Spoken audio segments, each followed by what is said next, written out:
प्रणाम करते हैं, हम भगवान को भी प्रणाम करते हैं और शुक्रिया अदा करते हैं भगवान का कि हमारे मित्र को ज़्यादा कोई चोट नहीं पहुंची, हमारे भाई को ज़्यादा कोई चोट नहीं आई।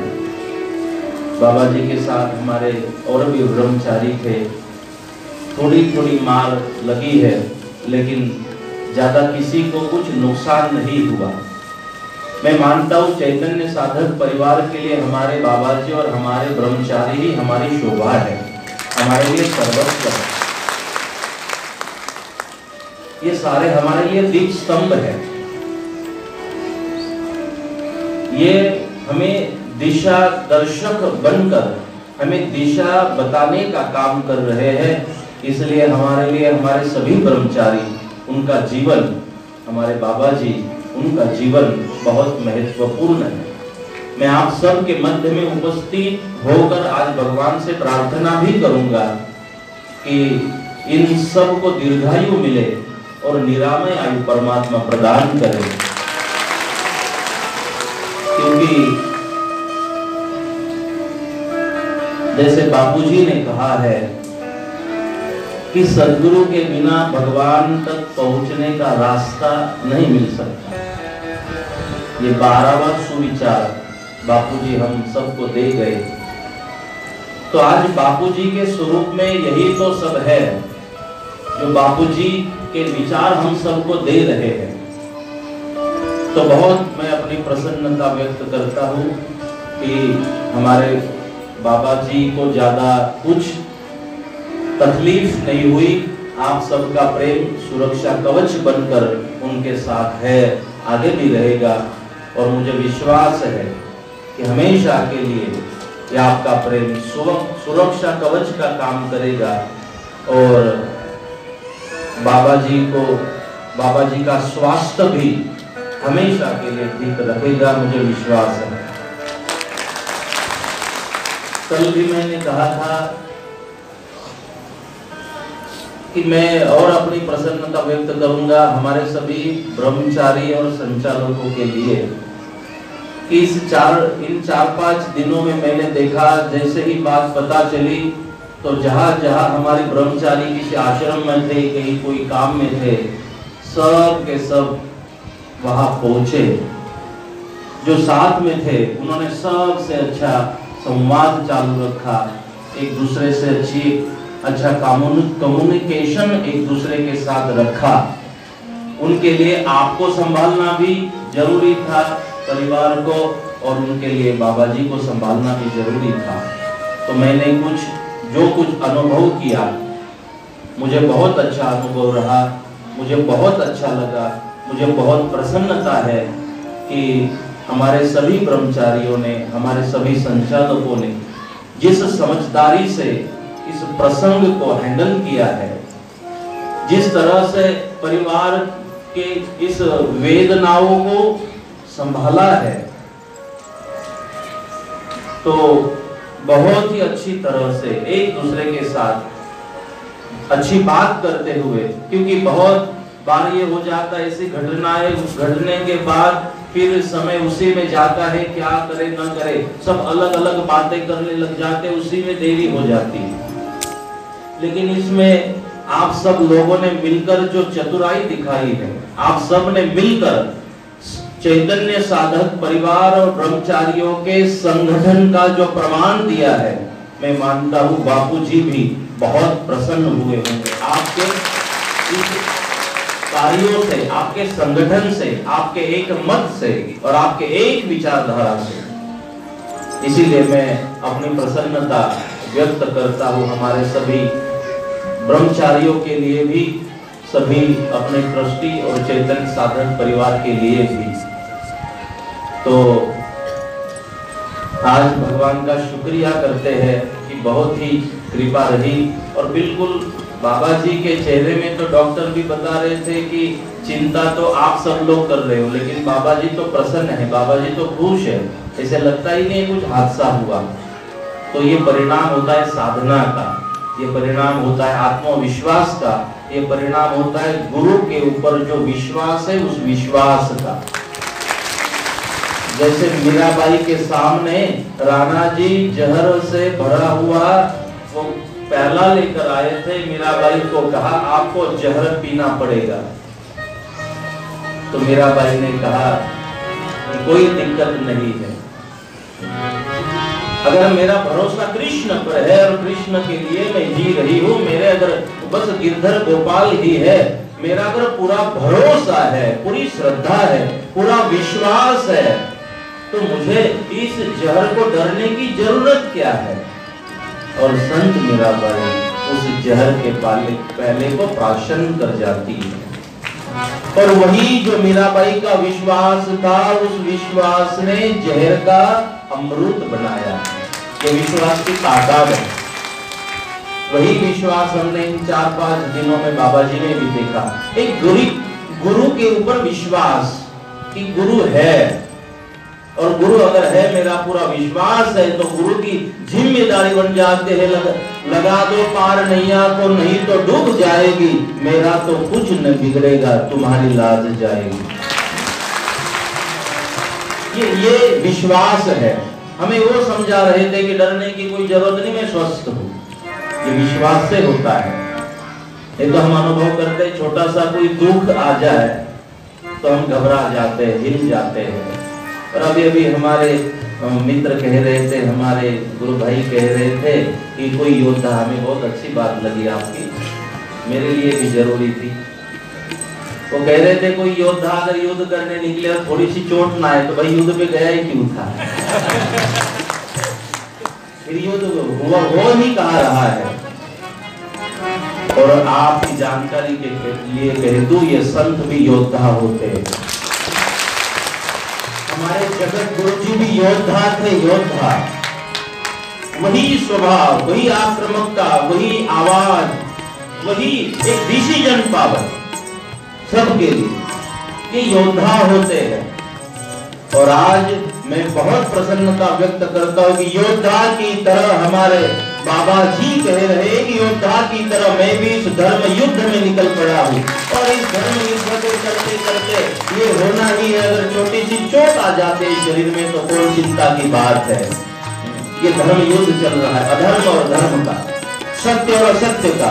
इस युद्ध में हम निकल पड़े हैं। इन जीव प्राणी मात्राओं के हृदय में भगवान का भाव भरना है, भक्ति भरनी है, इनको एक सत्य की राह पर चलाना है। ये जो भटक रहे हैं, जो भरकटे हुए हैं, इस माया में, मोह में, आसक्ति में से बाहर उठा, इनको जगाना है। जो सो रहे हैं, इनके हृदय में भगवान के प्रति भाव को भरना है, इनके हृदय में प्रेम को भरना है। एक दूसरे से प्रेम करे, भगवान से प्रेम करे, सबसे प्रेम करे, इनको इंसान बनाना है। इनके अंदर जो हैवानियत है उसको निकालना है, जो अधर्म है उसे निकालना है। ये भी तो एक मिशन है। जो असत्यता है, जो दुर्गुण है उसे हटाना है, निकालना है। जो नफरत है उसे हटाना है। संत ये योद्धा इसी मिशन पर, युद्ध पर निकल पड़े हैं। और इस युद्ध को करते करते हमारे भाई ने कहा थोड़ी सी चोट अगर आ जाती है तो बहुत बड़ी बात है। मैंने ये अनुभव किया कि आप बापूजी के विचारों को जी रहे हो। हमारे बापूजी भी ऐसे निडर थे। अंतिम श्वास तक हमने बापूजी के श्री मुख कमल को देखा तो शोक तो हमारे चेहरे पर दिखाई दे रहा था। हमारे बापूजी तो खुश थे, प्रसन्न थे, अपनी अपनी मौज में थे और प्रकाश स्वरूप परमात्मा में लीन हो गए थे। इसके ध्यान में लगे हुए थे, इतने प्रसन्न थे बापूजी का श्रीमुख अंतिम समय तक। जब प्राण पक्षी शरीर को छोड़ चुके थे तब भी हमारे बापूजी के शरीर को हमने देखा, ऐसे लग रहा था हमारे बापूजी कहीं नहीं गए, बस वो तो ध्यानस्थ है, वो ध्यान लगा रहे हैं। कोई डर नहीं, कोई भय नहीं। नहीं तो आप बताए, हमारे आंखों में आंसू बह रहे थे, रुकने का नाम नहीं ले रहे थे वो आंसू, जब हम बापूजी के बारे में सोच रहे थे। लेकिन आप याद करें, कभी बापूजी के आंखों में इस शरीर के लिए, इस भौतिक जगत के लिए, क्षण भंगुर क्षणिक नासीबंद जगत, इस माया आसक्ति, इसके लिए बापूजी के आंखों में आंसू नहीं आए। वो विरक्त थे, वो मोक्ष की अनुभूति कर रहे थे, वो ब्रह्म में लीन थे और अपनी मौज में थे, अपनी मस्ती में थे। और वही उनका जो स्वभाव था, वो विचार थे, जो निडरता उनमें हमने देखी। और वही शब्द जो बापूजी कहते थे, आज हमारे भाई यहाँ कहते हुए हमें बहुत अच्छा लगा कि कोई योद्धा युद्ध करने निकले तो थोड़ी चोट तो आती है, कोई परेशानी की बात नहीं है। हम अपनी ओर से आपको बहुत धन्यवाद करते हैं आपके स्वभाव के लिए, क्योंकि हम आपको कहें कि कोई भय होगा तो निकाल दो और जीवन को अच्छी तरह से जियो, हम भयभीत हो तो बात नहीं बनती। लेकिन आपको भी मैं धन्यवाद दूंगा, आपको भी मैं कहूंगा कि चैतन्य साधक परिवार को बहुत एक अच्छे अध्यक्ष मिले हैं, प्रमुख मिले हैं, जो इस स्वभाव से अपने जीवन को जी रहे हैं। तो बहुत आज का दिन हमारे लिए डबल खुशी का दिन है, सोने पे सुहागा, डबल खुशी का दिन, होली का महोत्सव, जो बापूजी का प्रिय दिवस होता था। ये कितनी मौज करते थे बापूजी, कितनी मस्ती में आ जाते थे, कितना बढ़िया से नृत्य करते थे। मैं मानता हूँ आज के दिन का इस होली महोत्सव का नृत्य देखने सारी दुनिया, हमारा सारा ये परिसर यहाँ इकट्ठा होता था और उन हजारों लाखों की संख्या में बापूजी को, उस दिन के बापूजी के दर्शन करने जो लाखों लोग यहाँ आते थे, उसमें ये भी एक गरीब यहाँ पहुंचता था उन दिनों। शायद गरीब इसलिए कहा कि हमारी अमीरी तो उनसे थी, तो उन दिनों हम हर साल आया करते थे। उसके बाद होली महोत्सव में मैं पहली बार आ रहा बापूजी के बाद, क्योंकि फिर एक दिन का ही यह महोत्सव फिर होने लगा। तो बापूजी की भी आज यहाँ पे हम याद कर रहे हैं, ये बापूजी की प्रसन्नता का आज का दिन है। आइए थोड़ा भगवान का नाम संकीर्तन करें 1 मिनट के लिए, फिर इस मानसिकता से ऊपर उठकर थोड़ी आध्यात्मिक चर्चा में हम प्रवेश करने की कोशिश करेंगे, क्योंकि मेरे लिए बहुत कठिन है इस समय में अध्यात्म आपके साथ बोलना, कोई सत्संग कथा करना, क्योंकि समय बहुत इमोशनल टच वाला है। ये प्रसंग आज का दिन हृदय भाव से, प्रेम से, मित्रता से बहुत भरा हुआ है। इससे ऊपर उठना और फिर ज्ञानी बनना, संत बनना, महामंडलेश्वर बन के आपको कथा सुनाना, सत्संग सुनाना आज के दिन तो मेरे लिए बहुत कठिन है, क्योंकि भाई हमारी भी तो मित्रता है। हम वहां पहुंचे तो बोले, डॉक्टर पूछने लगे आप यहाँ? मैं बोला हमारे डियर फ्रेंड है।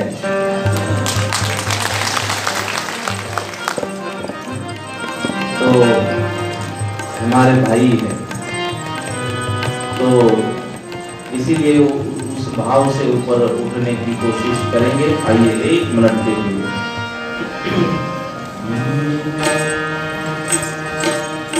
प्रभु जी तुम बड़े दयालु हो, प्रभु जी तुम बड़े दयालु हो, हरि जी तुम बड़े दयालु हो, हरि जी तुम बड़े दयालु हो, प्रभु जी तुम बड़े दयालु हो, हरि जी तुम बड़े दयालु हो, हरि जी तुम बड़े दयालु हो, हरि जी तुम बड़े दयालु हो। प्रभु हम बच्चे तेरे हैं, प्रभु हम बच्चे तेरे हैं, प्रभु हम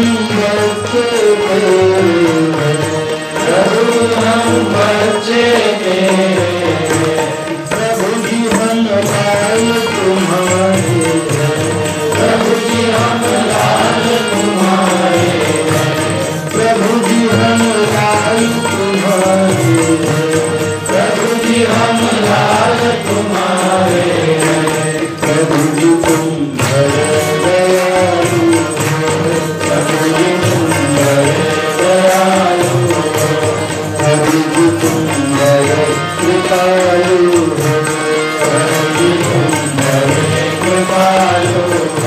दोनों हाथों से भाव ताली बजाते हैं। आज हम सब मिलकर भगवान का शुक्रिया करेंगे। दोनों हाथों से ताली बजाते हुए आज की हमारी ताली बाबा जी की और हमारे ब्रह्मचारियों के दीर्घायु के लिए है। ये हमारी ताली इन सब के निरामय आयु के लिए है। प्रभु जी हम याद करो तुमको प्रभु जी हम याद करें तुमको प्रभु जी हर याद करो तुमको प्रभु जी हर याद करें तुमको। आज हम फरियाद भी कर रहे हैं कि खबरदार आज के बाद भगवान अगर थोड़ी सी भी खरोच हमारे बाबा जी को आए, आज हम भगवान को भी अधिकार वाणी से कह रहे हैं आज के बाद थोड़ी सी भी खरोच बाबा जी को ना आए, ना हमारे किसी ब्रह्मचारियों को, ना आप कभी किसी को आए। हम भगवान को, क्योंकि एक ही तो जगह है जहाँ फरियाद कर सकते हैं और फरियाद करने से कोई फायदा भी है, उसी जगह हम फरियाद कर रहे हैं अधिकार से। एक वो दर है जहाँ मांगा जाता है, मांगने के बाद कुछ मिलता है, वही एक। क्योंकि हजारों दरबार दुनिया में यूं तो तेरे दर सा कोई दर नहीं है, और जो भी तेरे दर पर है आया देखने का उसे दर नहीं है। इसलिए हम तेरे दर पे आके प्रार्थना कर रहे हैं। हम याद करो तुमको प्रभु जी हम याद करें तुमको प्रभु जी हर याद करो तुमको प्रभु जी हर याद करें तुमको।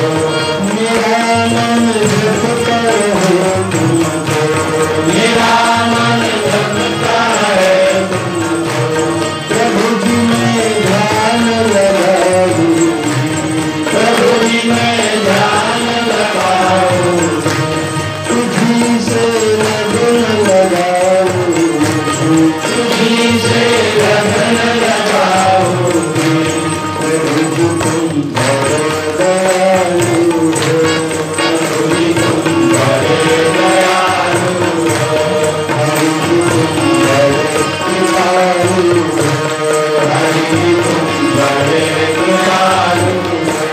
प्रभु जी हम याद करो तुमको प्रभु जी हम याद करें तुमको कभी से प्रेम करो तुमको कभी से प्रेम करें तुमको।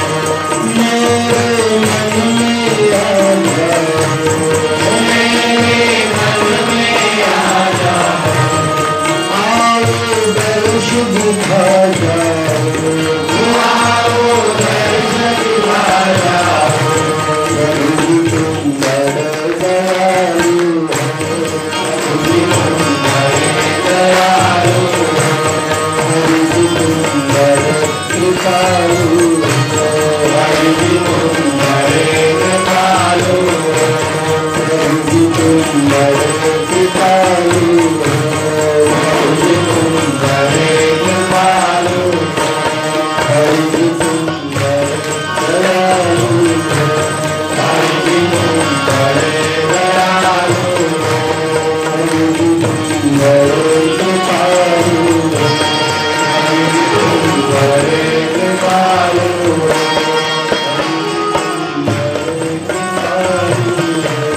हरि जी तुम बड़े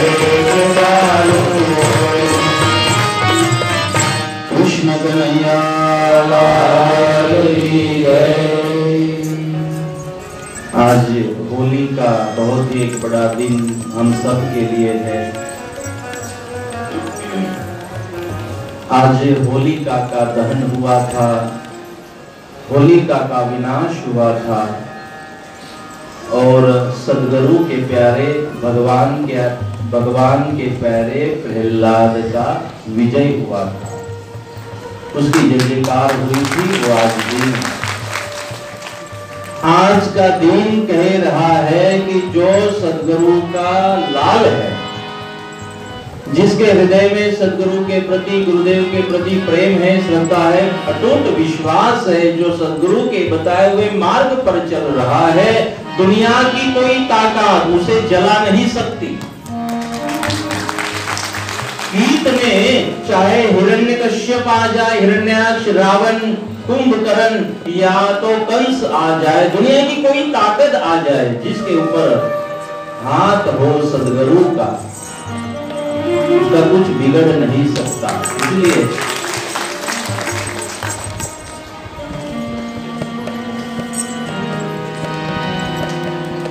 हाथों की लकीर अगर अच्छी ना हो तो चिंता मत करना। हाथों की लकीर अच्छी ना हो तो चिंता की कोई बात नहीं है। जिसके सिर के ऊपर हाथ हो सदगुरु का, तो उसके लिए दूसरी कोई चीज जीवन में जरूरी नहीं होगी। किसी कोई अपेक्षाएं नहीं होती, न कोई उसका बुरा कर पाता है। सदगुरुदेव ने जो वचन दिए, महर्षि नारद जी ने, देवर्षि नारद जी ने जो एक दिशा बताई, भगवान नारायण का नाम संकीर्तन दिया, बस उसी नारायण को अपना मान लिया। क्योंकि एक दिन जैसे माँ कयाधु को कहा था कि बस बेटे के हृदय में भगवान के प्रति प्रेम को भर दे, सदगुरुदेव ने बालक के माँ को कहा कि आपके बेटे के हृदय में भगवान के प्रति प्रेम को आप भर दे, भगवान के प्रति विश्वास को भर दे बेटे के हृदय में। फिर हे कयाधु, तेरे बेटे को कोई नुकसान नहीं पहुंचा सकता। और उस दिन से माँ ने कोशिश की है बेटे के हृदय में भगवान के प्रति प्रेम, भगवान के प्रति विश्वास निर्माण करने की उस माँ ने कोशिश की है। और एक दिन जैसे माँ कयाधु अपने बालक प्रहलाद को लेकर रास्ते से जा रही थी, छोटे से बालक को लेकर, तो रास्ते से जाते समय अपने बेटे से बात करते करते, अभी मंच भरा हुआ लगेगा थोड़ा,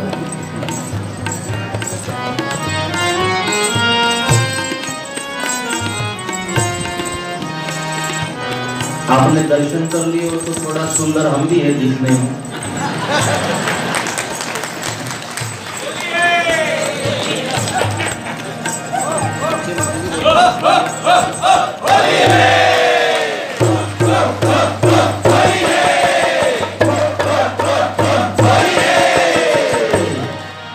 वो तो श्रृंगार करने से सुंदर लग रहे हैं, हम तो ऐसे बैठे।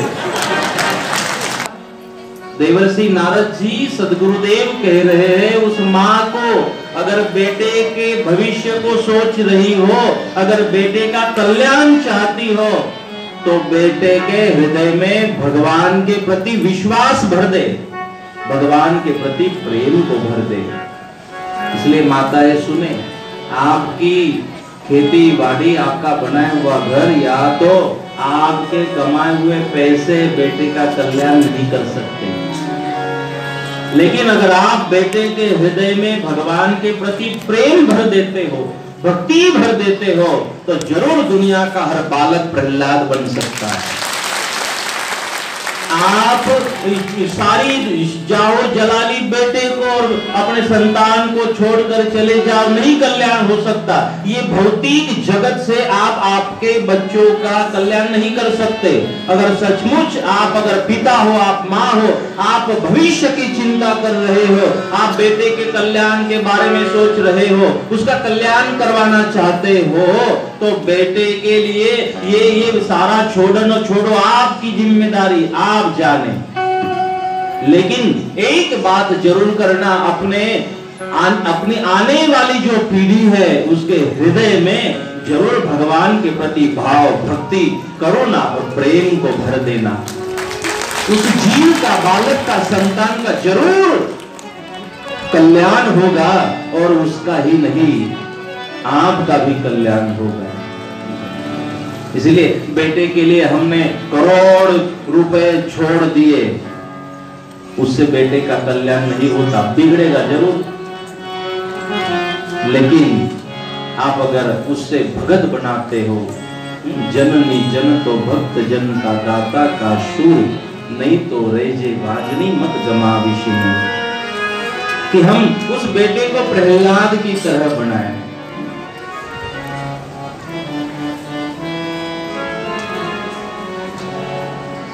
धनवान पुत्र मत देना माई, देना भाग्यवान। प्रार्थना करे भगवान से कि धनवान पुत्र मत देना माई, देना भाग्यवान, क्योंकि भाग्यवान के अंगने में खड़े हैं लाखों धनवान। हमें एक प्रहलाद के जैसा कोई एक संतान वैसी हो, एक भक्त वैसे हो। तो सद्गुरुदेव ने माँ को कहा, कल्याण चाहती हो खुद का, कल्याण चाहती हो बालक का, तो बालक के हृदय में भगवान के प्रति प्रेम को भर दे। बालक नारायण नारायण कहते चला जाए। हे माँ कयाधु, दुनिया की कोई ताकत तेरे बेटे का नुकसान नहीं कर सकती। कोई दुनिया की ताकत तुझे हिला नहीं सकती, न तुझे दुख पहुंचा सकती, न तेरे बेटे को। बस इतना सा काम कर दे। सद्गुरु भगवान की बात को मां मानती है और उसी दिन से संकल्प किया, बस आज से मेरा मिशन है, मेरा कार्य है, मैं अपने बेटे को भगत बनाऊं, उसके हृदय में भक्ति भर दूं, नारायण से जोड़ूं। हमने कभी मना नहीं किया आप आपके बच्चों को फिल्म देखने ले जाओ, हमने मना नहीं किया। और मना करने से फायदा भी क्या है? आप थोड़ी ना हमने जो कहा वो सुनते हो, आपको जो सुनना है आप लोग वही सुनते हो। हमें वो भी पता है जो हम बोलते हैं वो आप लोग सुनते, आप ही बोल रहे हो। हम जो यहाँ से कहते हैं वो आप लोग सुनते,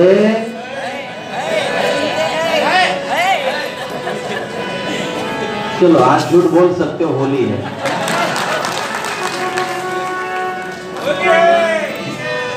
इसीलिए तो झूठ बोल रहे हो। वैसे भी आज थोड़ा सर्टिफिकेट जरूर मिल जाता है सबको। हमें वक्ताओं को अनुभव है या तो पता होना चाहिए हम जो बोल रहे हैं वो आप लोग सुनते नहीं हो, आप वही सुनते हो जो आप सुनना चाहते हो, ये आपका स्वभाव है। इसीलिए माँ कोशिश कर रही है, मैं भगवान से, हम ये कह रहे थे हम आपको मना नहीं कर रहे, फिल्म देखने बच्चों को मत ले जाओ, हम मना नहीं कर रहे, लेकिन जैसे